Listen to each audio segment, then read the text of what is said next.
La bêtise, c'est un type qui vit et il se dit « ça me suffit ». Ça me suffit, je vis, je vais bien, ça me suffit. Et il se botte pas le cul tous les matins en disant « c'est pas assez, tu ne sais pas assez de choses, tu ne vois pas assez de choses, tu ne fais pas assez de choses ». C'est de la paresse, je crois, la bêtise. Une espèce de graisse autour du cœur qui arrive, une graisse autour du cerveau. Je crois que c'est ça. Je viens vous parler de démocratie, mais de la vraie, celle qui n'existe pas du tout, et celle qui, je crois, serait capable de nous sortir du pétrin. Je me suis réveillé politiquement à l'occasion d'un débat public en France, où on nous consultait sur une prétendue constitution. Le référendum sur la constitution européenne. Absolument. Les Français votent non, mais finalement, on l'adopte quand même. C'est-à-dire qu'on oppose à la souveraineté populaire la souveraineté des représentants du peuple, comme si la souveraineté des représentants du peuple était au-dessus de la souveraineté populaire. Je regarde Zemmour qui vous écoute avec mais c'est parce passion. que le peuple est con aussi. Non. Le peuple, par exemple, on lui demande de dire oui, il dit non. Alors on leur dit, allez, on vous repose la question, mais soyez pas cons cette fois-ci. Un Français sur 4, ce qui n'est pas mince, 24% des Français estiment qu'un autre régime ou un autre système politique, eh bien, ce serait tout aussi bien. La démocratie, c'est quand même l'élection. Non.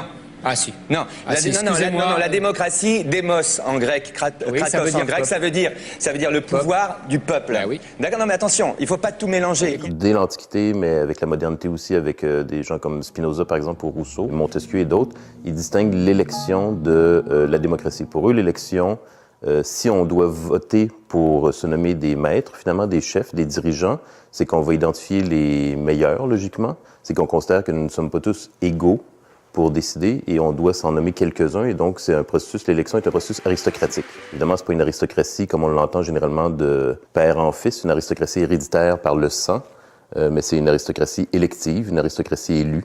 D'abord, je ne suis pas un citoyen. Un citoyen, c'est autonome. Ça vote, il vote lui-même ses lois. Moi, je suis un simple électeur. C'est-à-dire, je suis hétéronome. Je subis la loi écrite par quelqu'un d'autre. Nous appeler citoyens, c'est nous payer de mots. On se la pète, mais on n'est rien du tout. Qu'est-ce qu'on fait dans cette démocratie ? Dans cette prétendue démocratie, qu'est-ce qu'on a comme droit ? On a le droit de désigner des maîtres politiques qui vont tout décider à notre place pendant 5 ans. On les désigne parmi des gens qu'on n'a même pas choisis. En plus, c'est les plus riches qui les choisissent.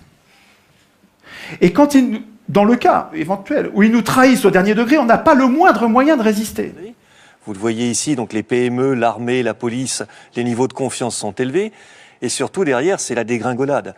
23% seulement de confiance pour les députés, 23% également seulement de confiance pour les médias. Ah, les médias, oui. Et 8% de Français seulement qui font confiance aux partis politiques. 8% de Français qui font confiance aux partis politiques.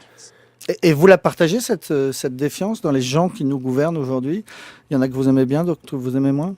Non, mais je suis vraiment contre la démocratie représentative, quoi. C'est un régime qui doit cesser. Donc, quel que soit le gouvernement en place, ça ne changera rien pour moi. Enfin, c'est pas le problème. Le problème, c'est qu'il faut rendre... Vous savez, c'est bizarre, parce que la Révolution française s'est faite quand même en grande partie sur les idées de Rousseau, qui ne reconnaissait qu'une seule forme possible de démocratie, c'est la démocratie directe. Donc, tout ça a été très rapidement confisqué. Et le pouvoir n'est jamais revenu à la population. La France n'est pas une démocratie ? Non, c'est pas élire des gens de temps en temps qui fait une démocratie, quoi. C'est vraiment de voter sur les projets. On n'arrive même pas à formuler la solution. On a besoin de la démocratie, mais on n'arrive pas à le dire, puisque le mot est pris par son contraire. C'est génial d'avoir inversé les mots. C'est du Big Brother, absolument. Hein. Ça ne s'est pas passé par hasard.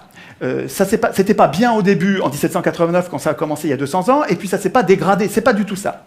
Sieyès, un grand penseur de la Révolution française, une pointure, je ne vous parle pas d'un second couteau, écrivait en 1789 « Les citoyens qui se donnent à eux-mêmes des représentants doivent renoncer à faire eux-mêmes les lois. Ils n'ont pas de volonté particulière à imposer. S'ils dictaient des volontés, la France ne serait plus cet État représentatif, ce serait un État démocratique. » Le peuple, c'est toujours du Sieyès, le peuple, je le répète, dans un pays qui n'est pas une démocratie, et la France ne saurait l'être, le peuple ne peut parler et ne peut agir que par ses représentants. Attends, ce gars-là n'était pas un démocrate. L'autorité, c'est la force qui obtient une obéissance consentie. La force qui obtient une obéissance consentie. Alors comme le mythe royal est en train de se défaire en France, on l'a vu à plusieurs reprises, il faut substituer à ce mythe royal un autre mythe qui sera le mythe du suffrage universel, c'est-à-dire le mythe de la volonté nationale. Et cette fois, ça sera extrêmement puissant comme rempart. C'est la volonté nationale elle-même qui décide qu'il faut faire une république, par exemple, conservatrice.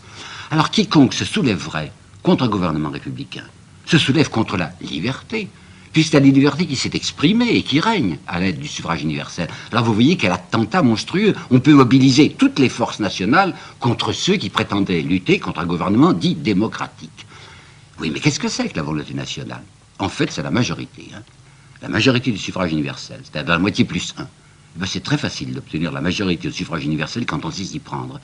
Et il en apporte deux exemples, monsieur Thierry dit, mais regardez donc ce qui s'est passé en avril 1848. Regardez ce qui s'est passé, ce qui vient de se passer le 8 février 1871. C'est la première fois en 48 qu'on lançait tous les Français, y compris les pauvres, dans un suffrage. On leur donnait le droit de vote. Il y avait des gens qui en étaient épouvantés en se disant, qu'est-ce qui va en sortir? Il en est sorti. Une chambre admirable, moins belle que celle de 71, mais la chambre d'avril 1848, elle était conservatrice à bloc. Et maintenant, vous voyez ce qui vient de sortir? Une chambre en or, enfin une chambre où ce sont vraiment les possédants qui sont les maîtres.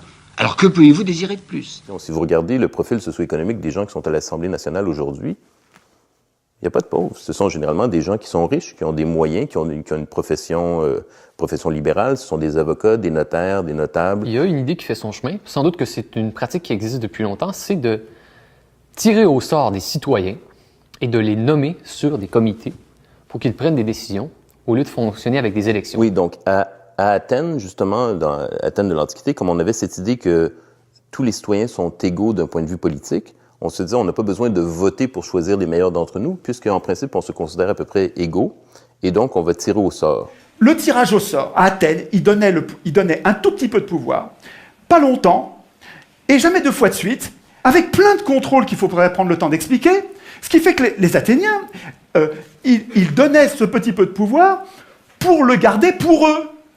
C'est pas les tirés au sort qui votaient la loi. Les tirés au sort, ils faisaient la justice. Donc ils appliquaient les lois. Ils faisaient les préparations des lois, parce que les Athéniens, en assemblée, ils pouvaient pas préparer les lois.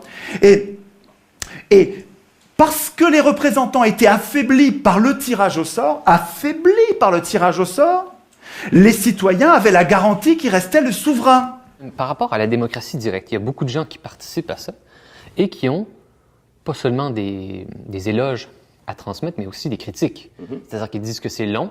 L'argument du temps, c'est un vrai problème. Effectivement, une assemblée, ça prend du temps. Et c'est beaucoup plus rapide, en fait, quand des gens prennent des décisions pour vous. Effectivement, ça va beaucoup plus vite. On appelle ça une dictature. La dictature est sans doute le système le plus rapide. Et si c'est le temps qui est le barème d'efficacité en politique, la dictature, c'est vraiment génial pour ça. Ça va très, très, très vite, une dictature. Peut-être que pour être égaux et libres politiquement, il faut avoir du temps. Le capitalisme, s'il pouvait nous faire travailler tout le temps, il nous ferait travailler tout le temps. Il n'y a pas de problème, c'est à peu près ça qu'il faisait au 19e siècle. Et donc, évidemment, là, vous n'avez pas de temps. Et donc, comme on est convaincu que c'est ça qui est le plus important, on pense que se retrouver ensemble pour parler de politique, on pense que c'est de la perte de temps. Ce qui est curieux, en fait, parce que c'est le moment où on est libre politiquement. Le travail disparaît. Le travail s'en va. Et c'est une chose qu'on a voulu. Moi, j'ai vécu dans les années 50, on nous expliquait ce que serait l'an 2000. On ne travaillerait plus, on aurait été remplacé par des robots, on serait remplacé par des machines. On ira à la pêche avec ses enfants et ses petits-enfants. C'est ça qu'on voulait. Pourquoi? Parce qu'il y avait du travail extrêmement monotone, il y avait du travail extrêmement dangereux. C'était un travail qui épuisait les gens, qui faisait qu'ils devaient s'arrêter de travailler à 40 ans et à 50 ans. On a voulu ça. On n'a pas pensé en même temps que les gens, la plupart des gens, ceux qui ne reçoivent pas simplement leur argent du capital, c'est-à-dire en faisant travailler les autres, que les autres, il faut qu'ils aient des revenus. Sismondi dit, un des inventeurs du socialisme, un Suisse, il dit la chose suivante: toute personne qui sera remplacée par une machine aura droit à une rente à vie à partir de ce moment-là. Il est remplacé par la machine, il est sauvé, il faut qu'il reçoive une partie de la richesse créée par cette machine. Où va cette richesse qu'on a créée depuis les ordinateurs, les robots et tout ça? Elles vont aux investisseurs, aux actionnaires des entreprises. On se demande comment ça se fait, c'est une curiosité. C'est tellement bizarre que le chef d'entreprise au début du 19e siècle, il gagnait 30 fois plus que son employé le moins bien payé. Maintenant, c'est 450. D'où ça vient? Mais c'est l'argent qu'on n'a pas donné aux autres. C'est vraiment pas très compliqué. Dès qu'il y a un système de domination politique, vous allez avoir de la concurrence plutôt que de l'entraide. Et un bon exemple, évidemment, c'est le système électoral. Les candidats luttent les uns contre les autres avec leur camp, leur parti, leur faction, pour s'emparer du pouvoir. Et donc, c'est totalement contre-productif d'avoir comme ça une mise en concurrence d'individus ambitieux qui sont assoiffés de pouvoir et qui veulent avoir nos votes et nos suffrages. Et Kropotkin, lui, en fait, est allé voir en Sibérie et ailleurs, dans l'histoire aussi de l'humanité, et il a constaté qu'en fait, la majorité des êtres vivants progressent beaucoup mieux si elles s'entraident, plutôt que si elles sont en concurrence. Et donc, l'entraide est aussi un facteur d'évolution, contrairement à ceux qui ont mal lu Darwin, qui pensent qu'on est toujours tous en concurrence et qu'on le sera toujours tout le temps. Tous les pouvoirs ont une tendance à abuser. Toujours. Montesquieu. C'est comme une loi physique implacable.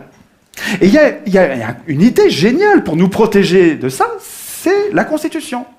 Alors la Constitution, qu'est-ce que c'est? C'est un texte qui est au-dessus des pouvoirs et qui ne sert pas du tout à organiser les pouvoirs. Les pouvoirs n'ont pas besoin de nous pour s'organiser, pas du tout. La Constitution, tous les citoyens devraient savoir ça. La Constitution, ça sert à affaiblir les pouvoirs. Ça sert à inquiéter les pouvoirs pour nous protéger, nous. Nous protéger, nous, contre les abus de pouvoir. Mais attendez, si les représentants doivent craindre la Constitution, il ne faut pas qu'ils l'écrivent eux-mêmes. Sinon, s'ils l'écrivent eux-mêmes, ils vont programmer leur puissance et notre impuissance. Enfin, un enfant comprend ça. Donc l'idée centrale, mais vraiment c'est une idée essentielle, c'est que c'est pas aux hommes au pouvoir d'écrire les règles du pouvoir, et c'est pas à eux, il faut pas attendre que ce soit eux qui renoncent à écrire le pouvoir, ils renoncera jamais, la solution elle viendra pas d'eux, elle viendra de nous, c'est à nous de leur interdire d'écrire la Constitution. Ça c'est vraiment l'idée, à mon avis, l'idée essentielle qui nous manque. Il faut que vous connaissiez cette pensée d'Alain, qui est un penseur formidable, qui disait « Le trait le plus visible de l'homme juste », et de ne point vouloir du tout gouverner les autres, et de se gouverner seulement lui-même.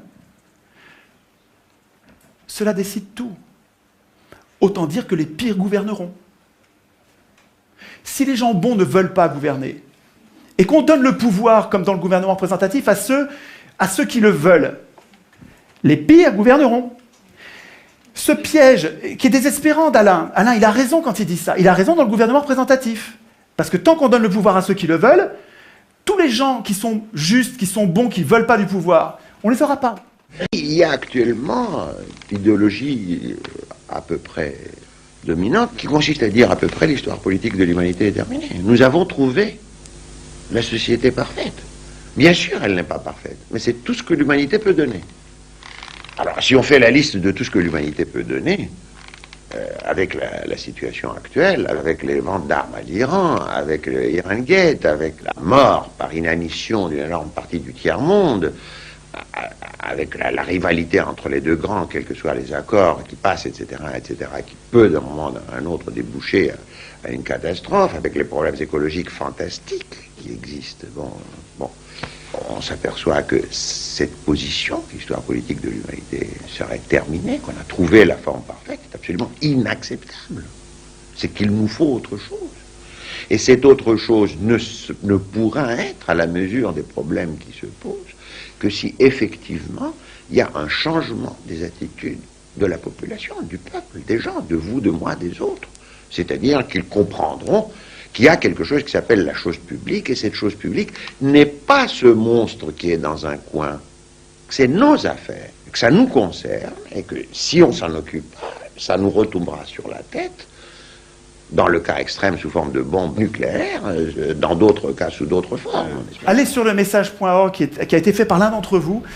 Il me semble que nous devrions, comme des virus, à la base, sans attendre que des médias ou des gens puissants se passent quelque chose, il faut qu'à la base, nous passions le mot entre nous en disant « il ne faut plus que l'Assemblée constituante soit élue, il faut absolument que l'Assemblée constituante soit tirée au sort ». De là, tout va découler.